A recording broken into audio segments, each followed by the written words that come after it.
Perkenalkan, nama saya Amadeus Joel Permana dari kelas 8 SMP Katolik Abdi Siswa 2. Hari ini saya akan membawakan dongeng mengenai asal-usul Danau Toba. Pernahkah kalian berdiri di tepi Danau Toba, melihat airnya yang tenang membentang sejauh mata memandang, mendengar bisikan angin yang menyelinap di antara bukit-bukit hijau dan lembah yang sunyi? Danau itu bukan sekedar danau. Ia menyimpan sebuah cerita yang lama, sebuah dongeng yang hidup dari mulut ke mulut, hati ke hati, dan juga zaman ke zaman. Cerita ini mengenai cinta, janji, dan juga kesalahan yang tidak pernah bisa diperbaiki. Dahulu kala, sebelum danau itu lahir, sebelum airnya jatuh menggenangi lembah, tinggallah seseorang pemuda bernama Toba. Ia hidup sendiri di lereng pegunungan. Pria itu merupakan petani sederhana, tubuhnya kuat, tangannya kasar karena bekerja keras. Tetapi hatinya lembut dan penuh kesunyian. Setiap pagi, Toba bangun saat embun masih bergelayut di pucuk daun. Ia mencangkul tanah, menyiram tanaman, merawat ladangnya dengan penuh ketekunan. Tetapi di balik itu semua, ia merasakan kesepian, kerinduan yang hanya dapat dipenuhi oleh seseorang untuk berbagi cerita, tawa, dan juga makan malam yang hangat. Sampai suatu hari, saat ia pergi memancing di sungai dengan air jernihnya, umpannya disambar seekor ikan, tapi bukan ikan biasa. Ikan itu bersinar keemasannya. Sisiknya memantulkan cahaya matahari dan matanya menatap Toba seolah berbicara. Indah sekali, apa ini nyata? Ia membawa ikan itu pulang, ingin memasaknya. Tetapi saat ia meletakkannya di dapur, sesuatu yang ajaib terjadi. Cahaya keemasan menyelimuti ruangan, dan dari dalam ikan itu muncullah seseorang perempuan yang luar biasa cantik. Rambutnya hitam bengawan seperti air yang malam. Wajahnya bening seolah embun pagi. Ia berdiri di hadapan Toba dengan senyum yang mematahkan kesepian di hatinya. Namaku bukan untuk disebut manusia. Aku dari dunia air, dan karena kebaikanmu, aku memilih menjadi manusia. Tetapi ada satu syarat, satu janji yang harus kau tepati. Perempuan itu menatap Toba dalam. Jangan pernah dalam seumur hidupmu kau ceritakan asal-usul. Jangan kau sebutkan bahwa aku berasal dari seekor ikan. Dan jika kau melanggar, semuanya akan berakhir. Toba yang hatinya telah tersentuh mengangguk. Ia berkata, aku bersumpah, aku tidak akan pernah mengungkapkan rahasia itu. Dan sejak saat itu, hidup Toba berubah. Ia tidak lagi sendirian. Rumahnya menjadi tempat tawa dan cerita. Setiap pagi, mereka menyantap nasi yang hangat bersama, berbincang di bawah sinar mentari, dan duduk berdua di sore hari menyaksikan senja yang perlahan tenggelam di balik pegunungan. Dari cinta mereka lahirlah seorang anak laki-laki. Toba menamainya Samosir. Anak itu membawa cahaya ke dalam rumah mereka.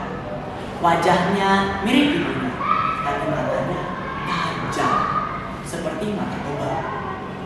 Ia cerdas, lincah, dan sangat suka makan. Betapa bahagianya hidup mereka sekarang. Tapi sebuah keluarga kecil di tengah alam yang hijau, tidak ada yang kurang, tidak ada yang bisa mengganggu. Namun di balik tawa itu ada satu hal yang selalu mengendap. Janji, rahasia, sebuah batas tipis antara kebahagiaan dan kehancuran.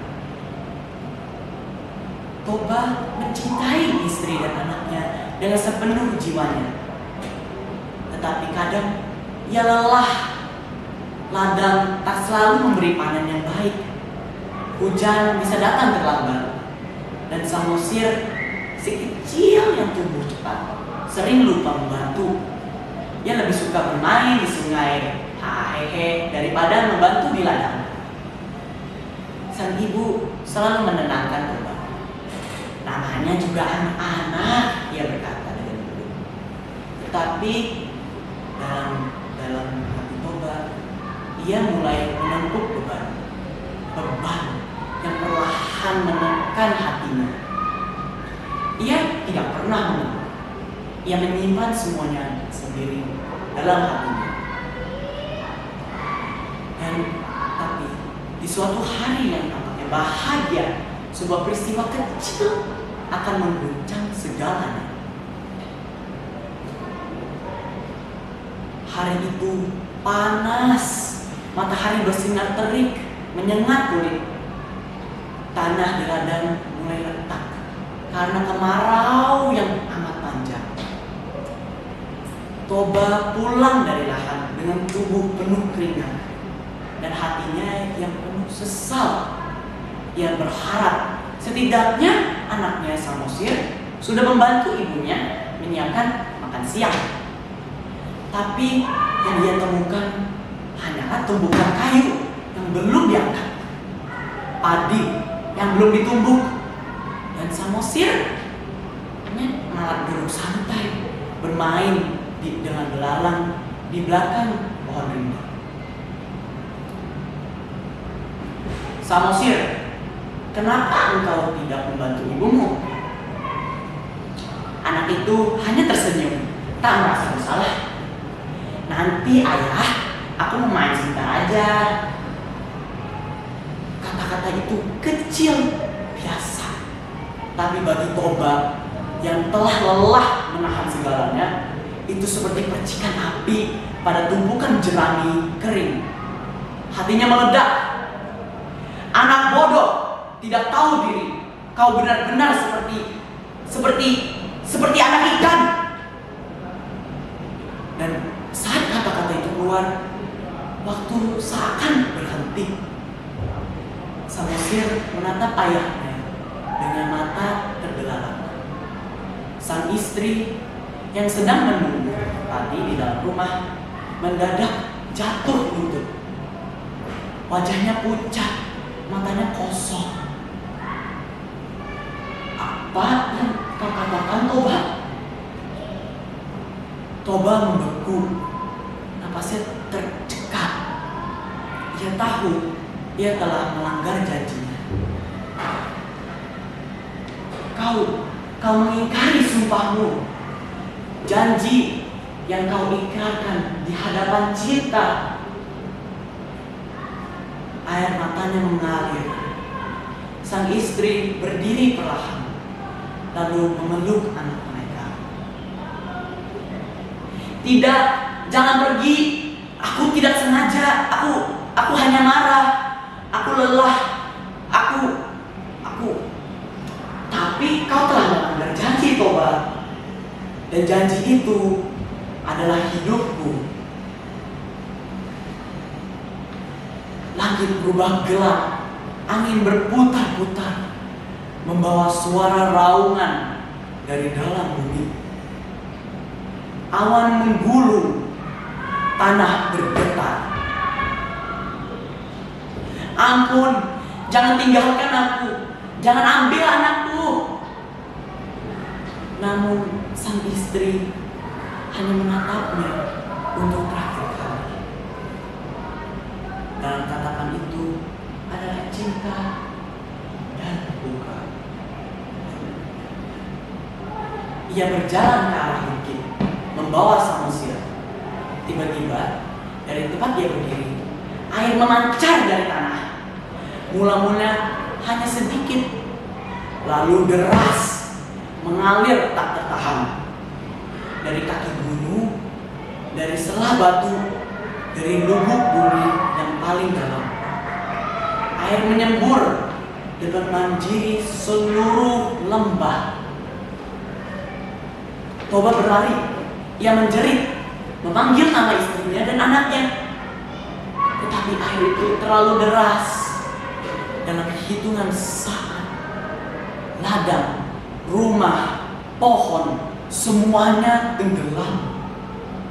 Toba berdiri di puncak bukit, menyaksikan seluruh dunia yang ia kenal hilang di bawah air. Dan di sanalah terbentuklah sebuah danau luas, dalam, hening. Di tengahnya mengapung sebuah pulau. Pulau itu adalah Samosir. Orang-orang bilang itu adalah anaknya yang dibawa ibunya ke tengah danau agar tetap hidup, meski tidak lagi bersama sang ayah. Toba, ia duduk sendiri di atas bukit, menangis, menyesal, menatap danau yang indah, tapi yang diciptakan dari air mata dan kesalahan. Dan sejak hari itu, danau itu disebut Danau Toba. Kita mungkin bertanya-tanya, apakah semua ini hanyalah dongeng? Apakah benar air danau itu lahir dari air mata seorang perempuan yang dikhianati? Entah. Tapi kita tahu satu hal yang pasti. Kisah ini mengajarkan kita tentang janji, tentang bagaimana satu kata bisa menyelamatkan atau menghancurkan. Betapa sering kita ucapkan kata-kata tanpa berpikir, tanpa menyadari apa luka yang bisa disebabkan kata itu. Toba tidaklah jahat. Ia hanya manusia. Tapi manusia yang lupa bahwa cinta kasih sejati bukanlah hanya tentang memberi, tapi juga menjaga. Menjaga kata, menjaga hati, menjaga janji. Dan Danau Toba tetap tenang hingga hari ini. Tenang di permukaan, namun menyimpan kisah sedalam-dalam. Maka jika kau suatu hari berkunjung ke danau tersebut, berdirilah di tepinya, diamlah sejenak, dengarkan angin yang berlalu, dengarkan air. Mungkin saja jika cukup hening, kau akan mendengar bisikan seorang ayah yang menyesal, seorang ibu yang terluka, dan seorang anak yang menjadi saksi bisu dari cinta, dari pengkhianatan, dari kata-kata ayahnya. Itulah kisah mengenai Danau Toba. Bukan sekedar keindahan alam, tetapi juga keindahan dari lahir dari perih. Dan dari perih itu kita belajar. Itulah sekian dari saya. Terima kasih.